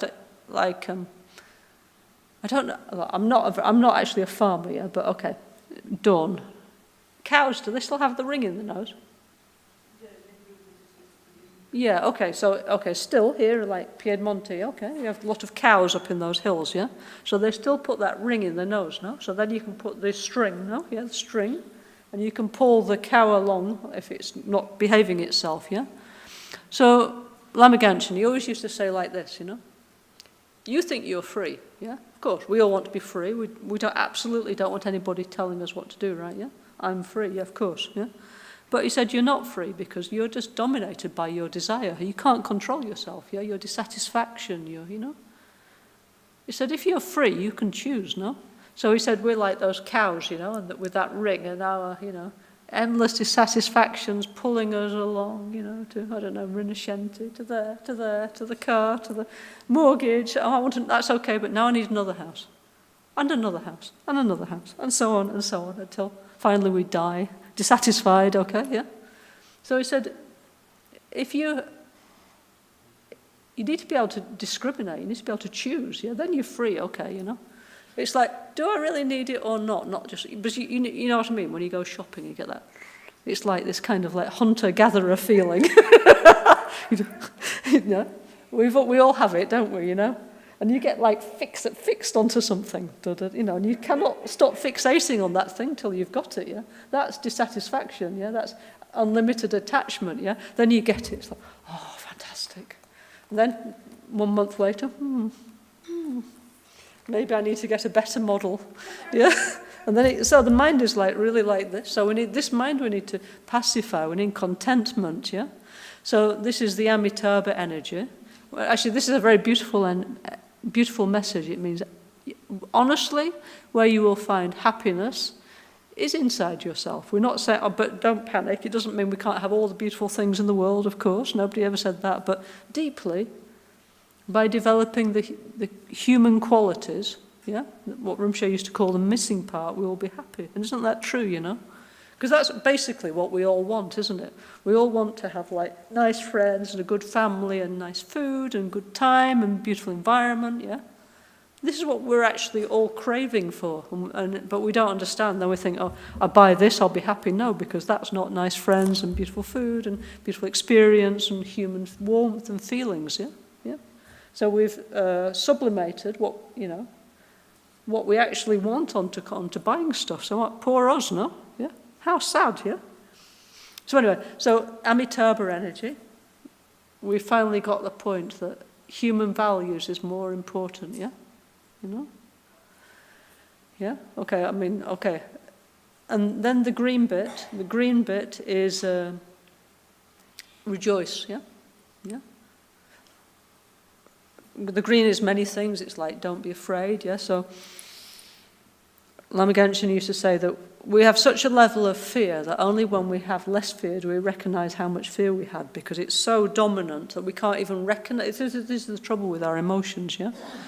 It's like we've reached a level of we're so desensitized emotionally, you know? Like, for example, We sit there and watch violence on the TV or YouTube, yeah? Why? Because it's become like normal for it. It's not normal, yeah? But we just sit there and like, oh, it doesn't affect me, it's okay, no? We've become totally desensitized, you know? To like violence, to all kinds of things, you know? So it's like we need to recover our actual human emotions, you know? So the green means we don't need to be afraid anymore, yeah? So you might think, well, how is it possible? And actually what I need is loads of money, and I need a panic room, and I need, I don't know what, you know, to protect myself, you know? Yeah, I need a health insurance, and I need this, and I need that, and, you know, and then maybe I can be safe, you know, maybe, yeah? Not sure, yeah? But we have to understand, one thing is we need to accept that life will happen, yeah? We need to accept that one day, no matter what is my health plan, what I eat, I'm going to get sick, yeah? One day, no matter what, I'm going to die. So we have to accept it, yeah? But if we do accept it, all the spiritual traditions, they say the same thing, yeah? If you accept death, no, you can live, yeah? Because while we're in denial, we're living in a very unhealthy way, no? So, but if we accept, yeah, my life, I signed up to the contract, I didn't read it, so yes, I'm going to get old, I'm going to get sick, I'm going to die, so as everybody else I know, yeah, in 100 years, nobody will remember me, so, okay, so what am I going to do then, yeah? How about, maybe I should instead invest in, like, quality experience, you know? Like, you know, have a really, you know, be kind, be nice, have a good, for the last years I have left of my life, whether it's 1 or 50 or whatever, let me just emphasize, like, the kindness and the light, you know, of life, yeah? You know, so, you know, at least I left the world the same. If possible, I brought more light, you know? And it doesn't matter if nobody remembers me in the future. I did my best, I was kind, you know, I brought warmth to people. It's enough, no? Yeah? So once we, like, get real, it's okay, you know, then a lot of our fears get less, you know, okay? Because we start to see life in a more realistic way, yeah, okay? Yeah? And also, if somebody's got a better car and house and whatever, partner than me, wonderful, fantastic, yeah? Rejoicing, yeah, okay? That's their karma. Karma means action. Like, for example, they worked a lot, so they're very rich. I'm very lazy. I didn't. That's why they have a huge house, and that's why I have a very tiny house. It's okay. I rejoice, yeah? Because in my tiny house, I have much more free time to do what I want, which is meditate and all those other cool things, yeah? But everybody makes their own choices, right, yeah? Anyway, so a mandala is a map of a completely healthy mind, yeah, okay? So you think, okay, that's me in the future, yeah? Okay? Yeah? Maybe my actual mind map at the moment looks a bit different, but no problem, yeah? Anyway, so all mandalas are like this. You see here we have 100 mandalas, yeah? All these are maps of healthy minds, but each mind is a little bit different, yeah? Okay? Like one person, each one had a different issue that they resolved, yeah? Okay, so that's why all the maps are not the same, yeah? So that's also an important feature of Buddhism. We don't all come out the same, you know. We all become the best version of ourselves, yeah. It's not like we all come out with like the same mind, the same personality, the same thoughts. No, we become the best version of ourselves, yeah. Okay, which is actually better, isn't it? Yeah, yeah. Which is why there's I don't know, 200 mandalas, 200 types of personalities, yeah. Something for everybody, no? Okay. Okay. Can we see the next page, please, Carmi? Okay, this is the introduction. This you can please buy the book and read it yourself, yeah? Okay. Now we don't have time to read it, but very beautiful. It's explaining, okay, how did NgalSo start? Okay, I explained a little bit about this and what is NgalSo. Ngal, pain and suffering, gradually, we're going to reduce the causes, yeah? We're not going to say, you shouldn't do this. No, slowly, we are going to reduce the things that cause pain and suffering in our lives. And all the positive things we're going to increase. That's NgalSo, okay? Okay, then it starts this picture. Okay, this is obviously this picture here, which is from NgalSo Rinpoche monastery in Tibet. One beautiful monastery in Tibet. We sent a photographer, our friend Fabio. He took... Shh, ragazzi, please. It's a naughty senior students. Sorry? A mandala. A mandala is a map of a healthy mind, yeah? Okay?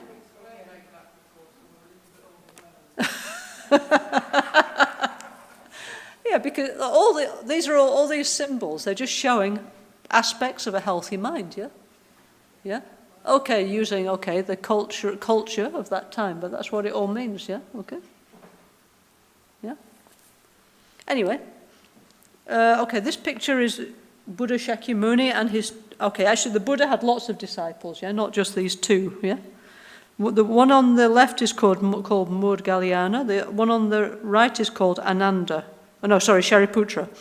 So he had many, many men, many, many women, yeah? He had many monks, many nuns, many lay people, lay men and lay women disciples, but we can't fit them all on the picture, yeah?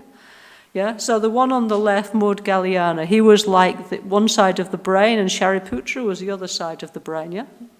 Shariputra was like super intellectual. He was very clever, yeah? Okay? So he, in India, the biggest Buddhist monastery was built in Shariputra's birthplace because he was the smartest one, so they thought it would help them all be more intelligent, yeah, okay? Murdgalyana was the mystic, yeah, okay? So these are the two wings of Buddhism, the intellectual and the mystic, yeah? That's why those two are figured there, okay? Yeah? Okay? So, anyway, so if Buddha is your man, that's fine. If you only like Buddha, that's perfectly okay. You can stop here. No, really. Many Buddhists, all they do is think about the Buddha, and they do mindfulness meditation, developing love, metta meditation, and it's okay, you know. Yeah? So if you're that kind of Buddhist or just interested, that's perfectly fine, yeah? Okay? Yeah? Anyway, beautiful, no? If we have a beautiful book in our shop called Lalita Vistara, explaining the life of the Buddha. Such a beautiful story, yeah? We explain many times. So beautiful, so interesting and so real. And if you don't want on YouTube, there's the life of the Buddha, yeah? 50 episodes, yeah? So beautiful, so interesting, yeah? Yeah. So when you finish with Netflix, yeah? If you cancel your subscription, there's Life of the Buddha, 50 episodes, yeah? Anyway, no, it's really, really beautiful story. It was, much better story than you would imagine, much more exciting, yeah? Anyway, that's another time, yeah? Then, then it says NgalSo preliminary practice, yeah? So then we have this short series of like chanting, meditation, which is to put our mind in a positive direction, okay? So in our NgalSo practice, this bit is always the same. Why? Because we don't have time to learn many different things. When we were children, at least me, I remember when I was a child, I used to have, in ye olde days, 50 years ago, yeah, when I was a child, yeah, we used to have to memorize poems and everything we had to memorize at school, okay, and we had to stand there and repeat it, yeah. Now I don't think people do this anymore. We're losing the memory, no? So we have hundreds of different of these, no? So Lama Gansin said 1 is enough, 2 pages, and even that is difficult, yeah, for us. But anyway, we try, yeah, okay? So what we're doing is first, refuge. Everybody's taking refuge in something. We're all self-medicating. We're all miserable, okay? So we're taking refuge in money, cars, relationships, shopping, the internet, drugs, food, gymnasium, and probably many other things too. Yeah, okay? We need to take refuge in the positive aspects of ourselves, yeah? We need to believe in ourselves, yeah? We need to stop self-medicating, yeah? So, we need to recognize we are good, pure, positive people, that we have Buddha nature. So when you're cleaning your teeth, you say, I am a good person. And look at yourself, yeah? Yeah, really, yeah? And even one day I could become a fully positive person, a fully developed person. Why not? Millions of people did in the past. Why can't I? No reason. I need to take refuge in my emotional potential. Yes, I'm generous. I give to charity. I am kind to my cat, or whoever. Yeah, I'm patient sometimes. Yeah. Sometimes I'm enthusiastic. Sometimes I can concentrate. Sometimes I have a wise thought. So that means if I create the cause, I can have a lot more of the positive mind. No, yeah, that's taking refuge in Dharma. One day I shall become a Sangha jewel. That means I shall become somebody who can share the Dharma, the light, the positivity, peace with others. I don't need to be a Buddhist teacher, I don't need to sit on a throne, but to my friends, my family, I can help them. I can give them some kindness, some warmth, a better perspective on life. My mother absolutely is not a Buddhist, she's a Christian, but it doesn't matter. I can help her with some kind words and help her to see her life in a better way. I can become a Sangha jewel, no? Bit by bit, no? Yeah. So if you think that, you can take refuge, yeah? Why not, yeah? Yeah? Then the Bodhisattva vows, that's like, I am generous, but I want to be more generous. I am ethical, but I would like to be more ethical, yeah? And so on and so on. I am patient, but I would definitely like to be less angry because I'm just become like a fool when I'm angry. And it doesn't do any good for me, I'd like to be less angry, yeah? So I would like to be generous, ethical, patient, and so on. I'd like to be like a bodhisattva, yeah? So therefore I'm going to act like a bodhisattva until I become a bodhisattva, yeah? So that's what taking the bodhisattva vow is, yeah? Yeah? Pretend to be generous till you are, basically, yeah? Like for example, okay, you think, okay, it's Christmas, now, okay, I will choose 1 or 2 charity, I'll donate to those, yeah? Okay, and then we need to open our hearts, feed the birds, whatever, yeah? We need to gradually open our heart in many different ways, yeah? Okay? So we have many great role models in this world, in all different religious traditions. We know that great people exist, So we think, I'd like to become more like that. I'd like to help people more. So therefore, anyway, there's this whole series of practices to put our mind in the right direction. And what we do is we chant them, yeah? So we chant them in Tibetan because it's been chanted in Tibetan since the 8th century, yeah? We like Tibetan. There's a special vibration, it's true, yeah? And, we have everything translated, yeah? Like, for example, in Christianity, they also had this debate, shall they give up Latin, yeah? And or shall they put everything in Italian, yeah? So we do like half-half. We kept the traditional language of our tradition, yeah, Tibetan, and Sanskrit, yeah, but we also have translation into modern languages, which we think is like the best of both, yeah? So we still have like the nice tunes, we have the vibration of the ancient thing, but we also have the modern translation, yeah, okay? So anyway, all this is to put our mind in the right direction. So now we have like 10 minutes, so let's do what we call the preliminary practice together, okay? Yeah? Kami's there. Okay, so everybody can see here? Hopefully it's big enough, yeah? So we're going to do this, okay? There's a whole series of like things to think and to do, but now we'll just do it and we'll just chant together and hopefully we'll catch something, okay? So please, all the ones who know how to do, we do together, okay? So in front of all the Buddhas, Bodhisattvas, holy beings, yeah? We're going to do this, yeah? And recognize our own Buddha nature, yeah? Namo Guru Bhye, Namo Buddhaya, Namo Dhammaya, Namo Sanghaya, Namo Guru Bhye, Namo Buddhaya, Namo Dhammaya, Namo Sanghaya, Namo Guru Bhye, Namo Buddhaya, Namo Dhammaya, Namo Sanghaya, Namo Triratnaya Sangye Chodan Sogi Chona Amla Chanchu Padu Dani Kyasuchi Dagi Jinsogi Pesona Hanki Drola Penchi Sangye Drupasho. Today we're just going to do Tibetan because I've been asked to speak in English, right? So, okay. So you can read it in Italian and I'll read it in English. So we'll just do it in Tibetan and everybody read their own language, okay?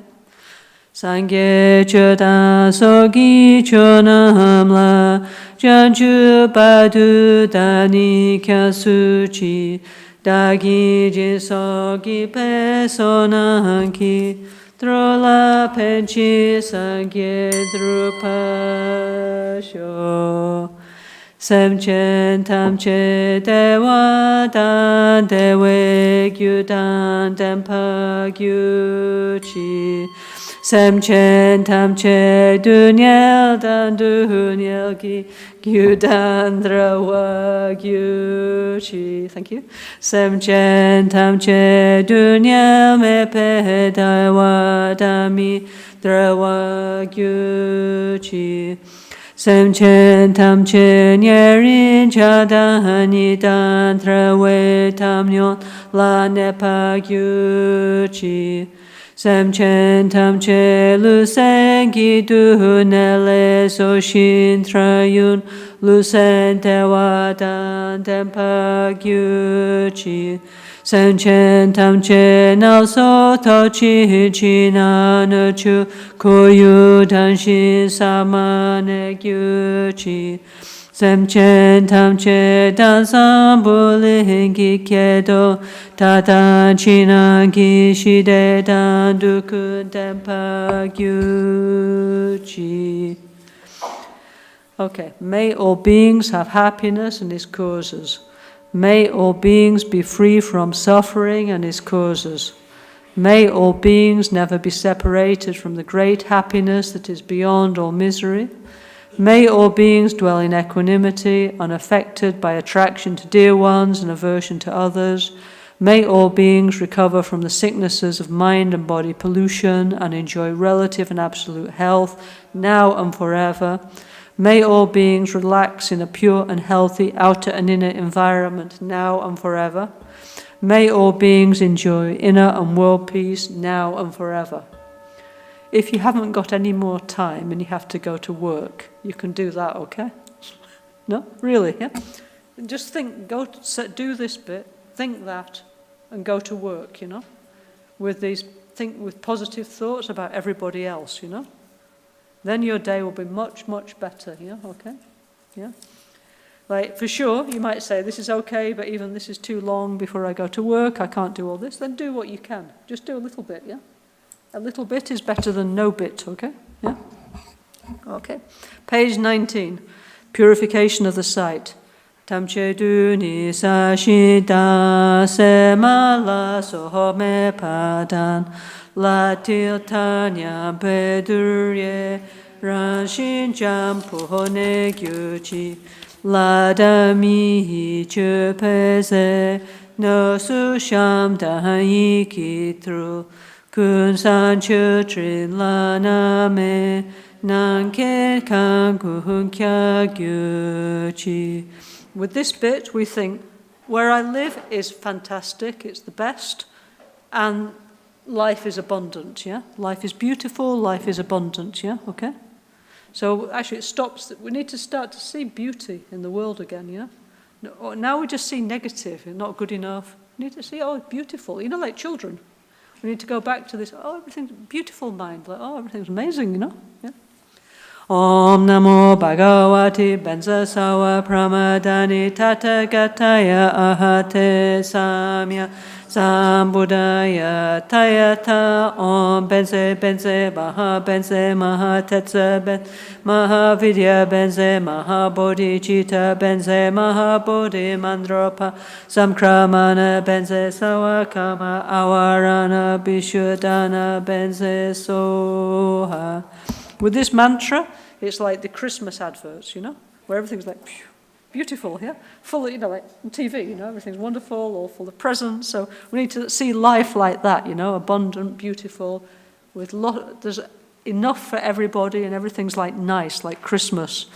Every time we tried to explain Christmas to Lama Gansin, it was like, you have to be nice to people, you have to be kind, and you have to have like lunch with your family. Isn't that like every day, so that's what he said. So Christmas should be like every day, Anyway, expressing the power of the truth. Kuncho sungi tempada, sangye danjan chu sempa, tam che gi jingi ladan, so ni yon su so pena dan chempo dan chuki nampa, dachin sangi mikya pe togi deshin yidu gyuchi.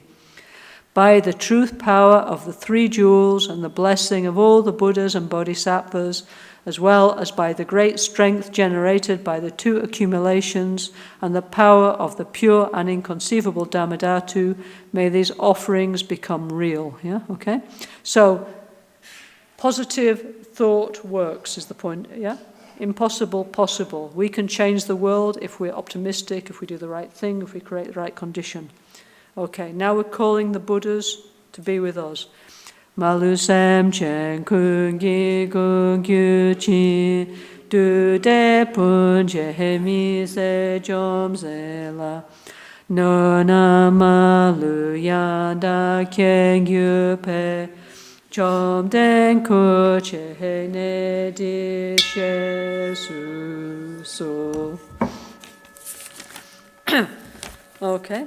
If you invite, like, say, your grandmother to your house at Christmas, what do? You make a nice table, you put nice food, drinks, flowers, everything nice, no? So we're inviting the Buddhas to be with us, so we do everything nice. Invite them to be, same like at Christmas with our families, yeah? Gosungu pe gone cha se lo no sha yi tru pa malubu. Top mene sa di tun tam che sha ke pa ke no hanam la je ira ko wa ma to ba du le shu ne dro la chu ki ko lo ko wa da shen che na jan chu chen pu no. Okay, offering the mandala. You're offering your kindness, your generosity, your personal development. You're supposed to hold something, yeah? Like a flower, something, we do like this, which represents the world, yeah? Okay? Saji perki jushi meheto trahani raliji ni de gem padi sangye shindu mi te buwagi drukunanda hashila chupasho idam guru ratna mandala kam niryatayami. Okay, connecting with the Buddha Shakyamuni, okay?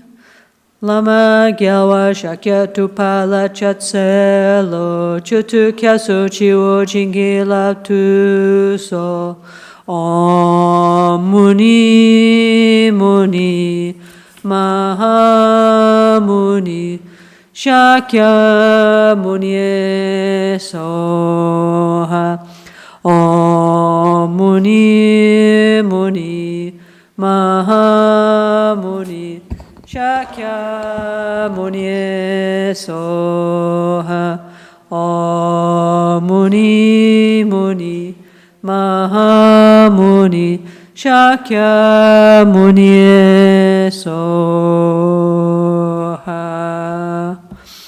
Okay, this next prayer is from ancient Tibet, so it's 1,000 years.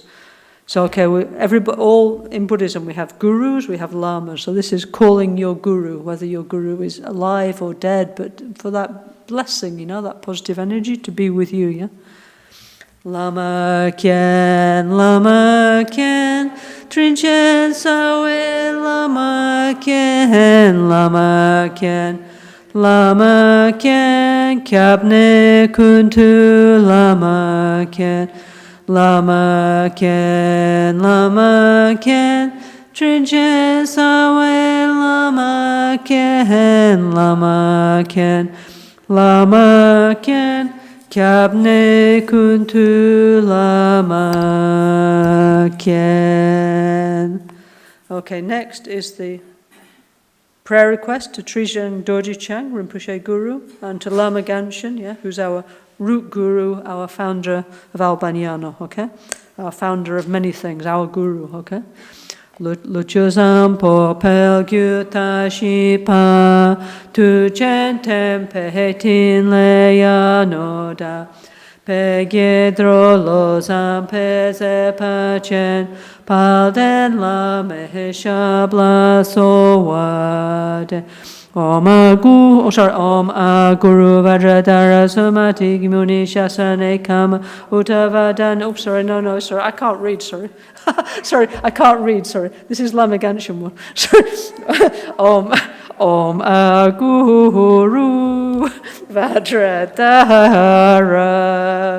Sumati Muni Shasane Kama Uttavadanye Sri Bhadra Vasamahanya Sawasidi Hum Pakya ke kudan Dagilu Pakya ke sunda dagina Pakya ke tuda Dagi Dunye mechi tu jingilo makyo ke kuda dagilu makyo ke sunda dagina makyo ke tuda dagi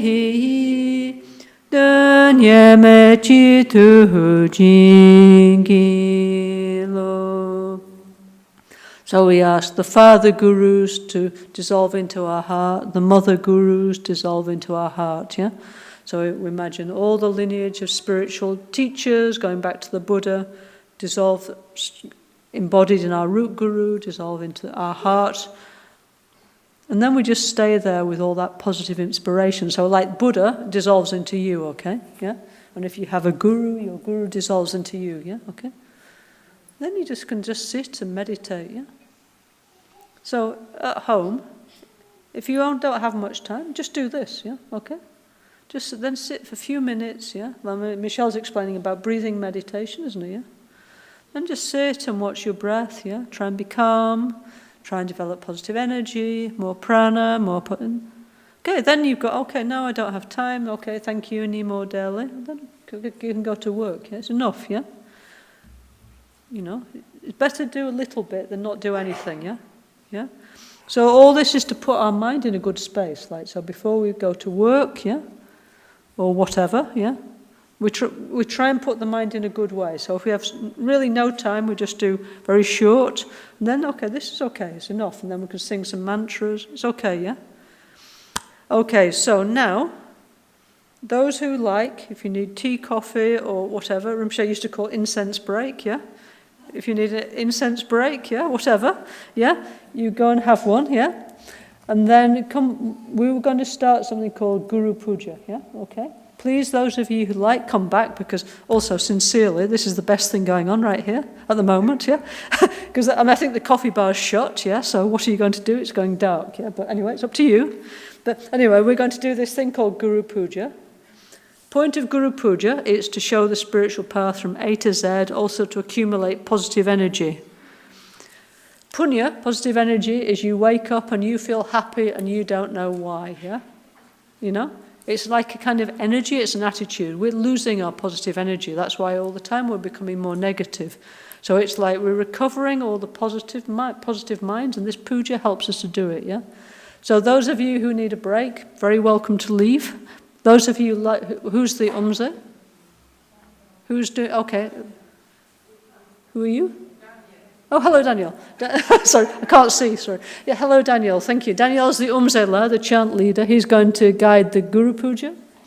So those of you who have time, please come and join us. Guaranteed you will feel better afterwards, yeah? Okay? So thank you very much, okay?